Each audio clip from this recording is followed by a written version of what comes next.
God, you met me in my doubt. Turn my anxious thoughts around. Let your praise be in my mouth, my whole life, my whole life. Open up my eyes to see perfect love moving towards me. You have shown up faithfully my whole life, my whole life. So I will bless the Lord at all times, at all times. My soul will sing of your love at all times, at all times. You got the whole world in your hands, so I surrender to your plans. You've been a father and a friend my whole life, my whole life. You resurrect and bury dreams, waking up the dead in me. We've been making history my whole life, my whole life. So I will bless the Lord at all times. Yes, I will, at all times. My soul will sing of your love at all times. Yeah. At all times I will bless you, Lord. So I will bless the Lord at all times. Yes, I will, at all times. My soul will sing of your love, yeah, at all times, at all times. With every breath I breathe in, I give it back in praise. Lord, I will keep on singing for all of my days, for all of my days. With every breath I breathe in, I give it back in praise.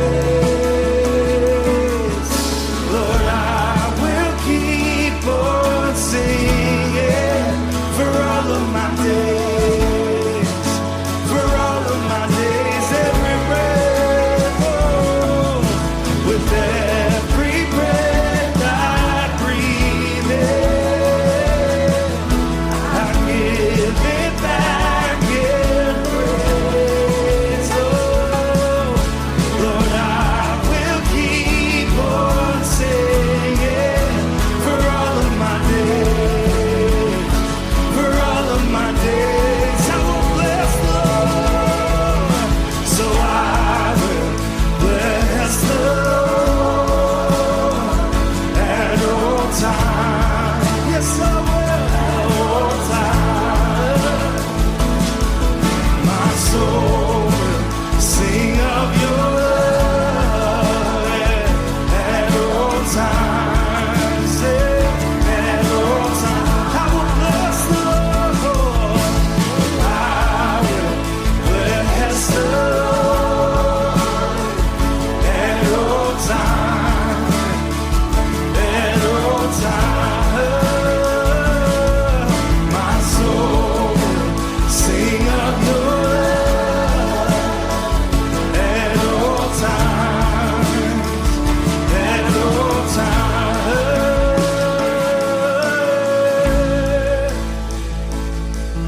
Come on, bless the Lord, bless the Lord, bless the Lord, bless the Lord. Yeah. We thank you, we thank you. Bless you, Lord, been so kind, been so present.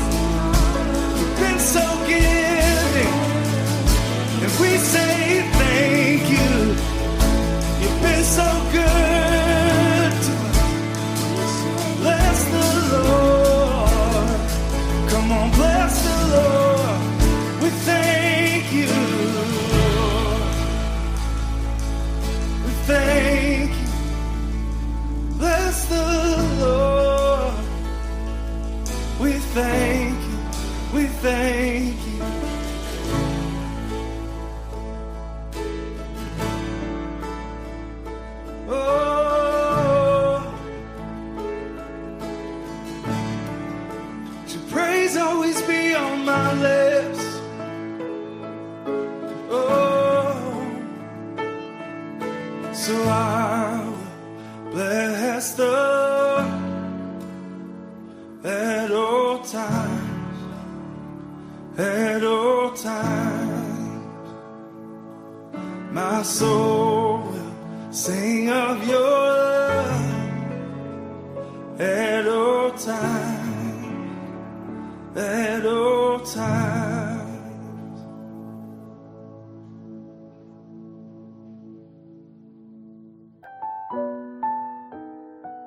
Muli po isang mapagpalang umaga sa ating lahat.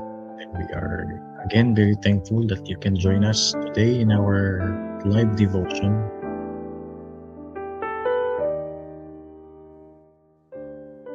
Before we start with our meditation on God's Word today, let's come and bow down our heads and come to God in prayer. Lord, we thank you and we lift up your name this morning. We offer you our praises, O God. You truly are a God who never changes. We just bless your name, Father God, and we thank you for all the goodness and the miracles that you have done in our lives, Lord. Lord, we offer you our praises. We offer you our thanksgiving this morning.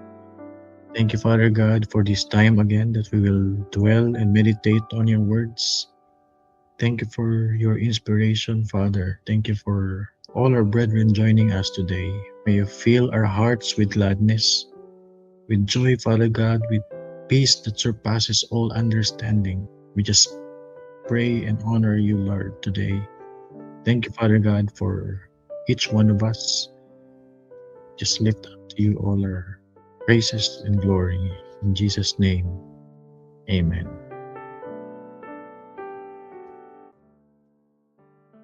Our scripture this morning can be found on the book of Joshua, chapter 4.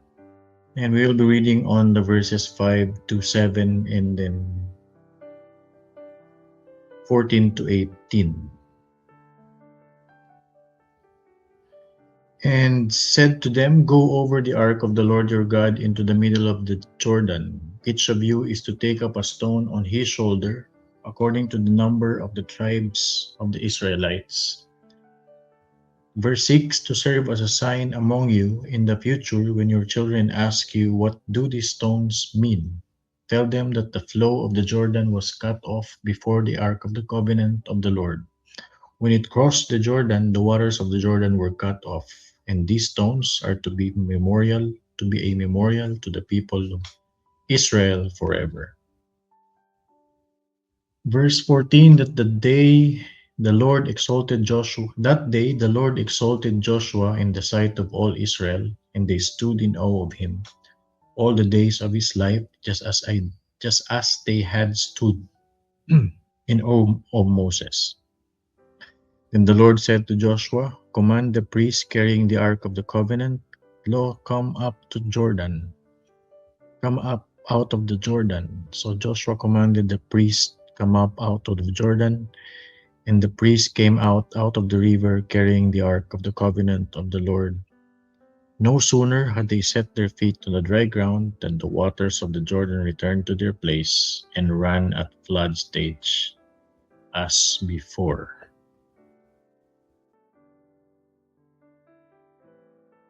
Ngayon po ay araw ng Miyerkules at ito po ay tayo po ay nasa kalagitnaan na ng linggong ito. So it's a beautiful Wednesday and we hope na punong-puno pa yung ating mga battery charge ng energy para sa 2 o 3 pang araw na ating haharapin sa linggong ito. And just like Wednesday, the transitions us from the beginning of the week towards the end of the week. Ganon din po yung naging papel ng Ilog Jordan sa buhay ng mga Israelita. So, kung mapapansin niyo po sa translation na ating binabasa, laging may emphasis dun sa Jordan, sa word na Jordan, at hindi lang siya sinasabing River of Jordan, kundi pinapertain siya as the the Jordan. So kung mapapansin nyo, even in the past chapters, it's always the Jordan. Kaya minsan parang naalangan akong basahin siya kasi parang it's supposed to be just a river or a place, but there is a huge emphasis by the author of the book pertaining it to be the Jordan. And kung atin po siyang pag-aaralan, kaya pala ganun ay dahil talagang nais bigyan ng author ng Joshua ng emphasis ang ilog na ito, because the river symbolizes their transition from wandering in the wilderness towards finally settling into the promised land. And symbolically, ito rin po ay transition ng mga Israelita from their old life to their new-found life after their covenant with the Lord. Kaya nga, lagi na nilang dala-dala yung Ark of the Covenant, symbolizing that they now have the covenant with God. They now have the laws from the laws of commandments during the time of Moses, and they're now carrying it with them, both physically and in their hearts, which signifies transition from their past to their present life. And now that they're ready to settle in the promised land, kaya naging malaking bahagi po sa kanilang paglalakbay ang ilog na ito, the River of Jordan. Ngayong umaga po, sa mga talatang ito, meron tayong 2 puntos na nais pagtuunan ng pansin. So, una ay yung pag-i-immortalize ng mga Israelita ng miracle na ito na ginawa ng Diyos sa kanilang mga buhay. So, merong iniutos si Joshua na gawin ng 12 tribes of Israel, and that is to set out stones that represents the 12 tribes, and these stones will commemorate kung ano man yung naging himala na ginawa ng Diyos sa kanilang pagtawid sa ilog ng Jordan. And it also shows that they also doesn't just want to keep this miracle within their circle or within their time. Gusto nila lang maikwento ito at maipasa sa mga susunod na henerasyon. Pag nakita nila itong mga batong ito na nakatayo dun sa lugar na yun, they would ask kung ano man yun, and the Israelites would be able to tell the story of how great and how miraculous God is during their time. And the second point is about Joshua's leadership being solidified. So, kadalasan talaga sa mga tao, nais pa nating makita ng ating dalawang mata o maranasan natin yung himala ng Panginoon before we actually recognize somebody's leadership. Or in our present time, maybe minsan kailangan pa natin ng pruweba. Totoo ba kaya na ito yung tinawag ng Diyos para mag-lead sa amin? And through this event in Joshua chapter 4, the Israelites have fully now recognized that indeed Joshua's leadership is anointed at ito ay pinangungunahan ng Panginoon.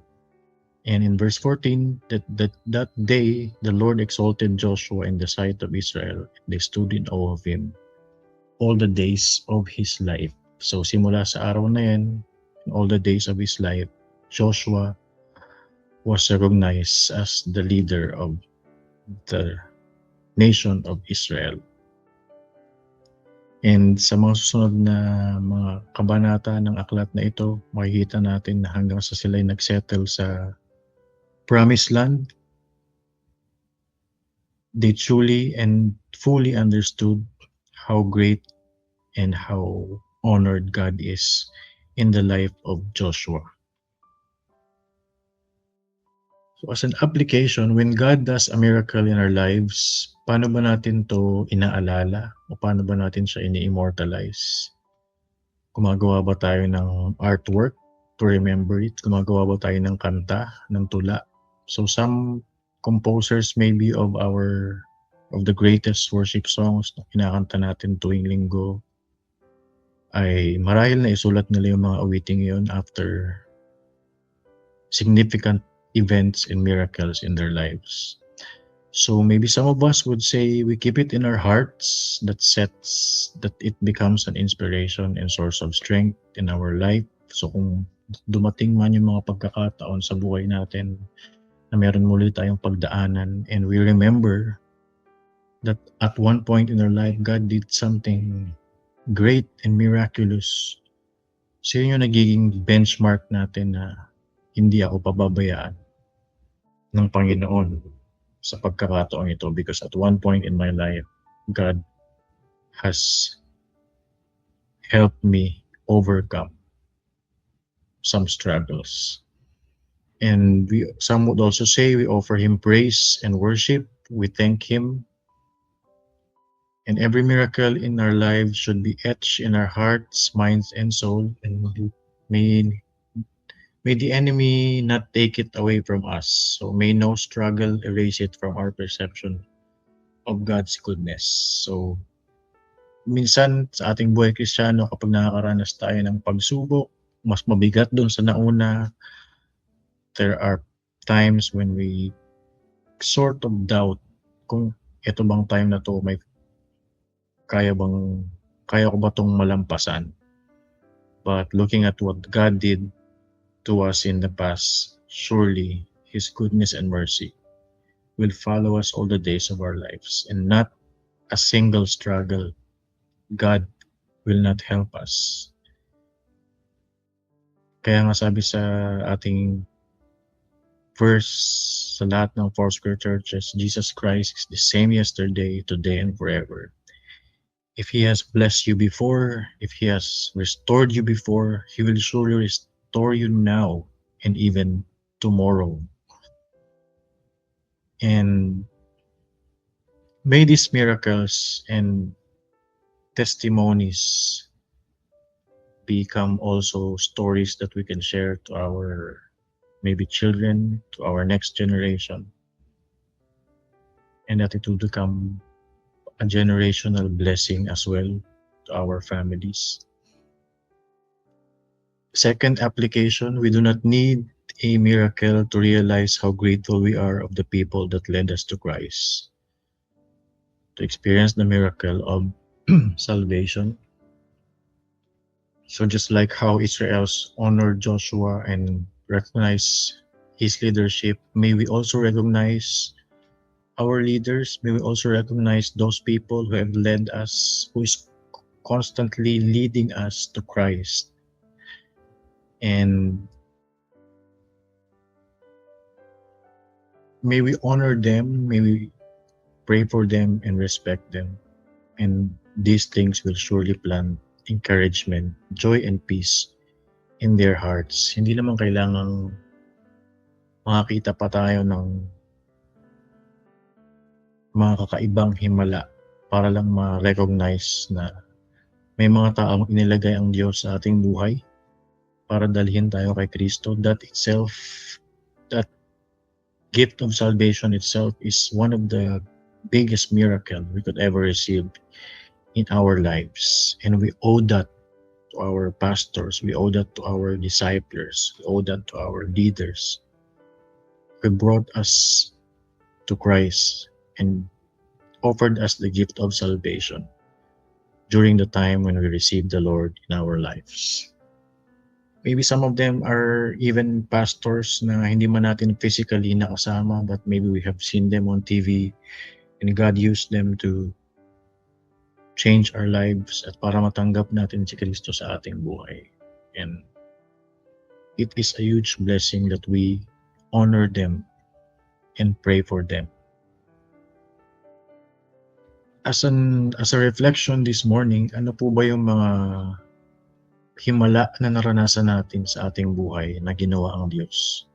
And how does these miracles actually inspire us and also to bless other people? Are these testimonies that we keep on sharing to people to encourage them about their walk in Christ, and how much these testimonies we actually share to actually encourage unbelievers to receive Jesus, to receive the gift of salvation in their lives. Let's close our devotion in this prayer. Lord God, we thank you for this morning. Salamat Panginoon sa mga salita na inyo pong patuloy na tinuturo sa amin sa pamamagitan ng aklat Joshua. Salamat po o Diyos sa inyong mga panibagong aral na itinuro sa amin sa umagang ito, Panginoon. We pray, O God, that these seeds will become fruitful seeds in our hearts, in our minds, in our souls, O God, that we can use, Father God, as an inspiration as we walk continually in faith with you, Lord. Lord, we pray that the miracles that we experience in our lives, we would be able to share them to people, especially to those who have not known you yet. We also pray for, Father, that these miracles become immortalized in our hearts, in our minds, in our souls, Lord, that every time we face struggles, every time we pray for miracles in our lives, we know that there's a God who will not leave us nor forsake us, but a God who does miracles according to His will and purpose in our lives. Lord, we pray for our brethren today as we set forth to go to our jobs, to go to places that we need to be today. Thank you for your protection. Thank you for your guidance, Lord. Thank you for wisdom that comes from you. And may your Holy Spirit continue to guide us, Lord, how we live our lives in thoughts, in words, in deeds, Lord. And may you help us to continually create transitions in our lives, big or small, O God, that changes us from glory to glory.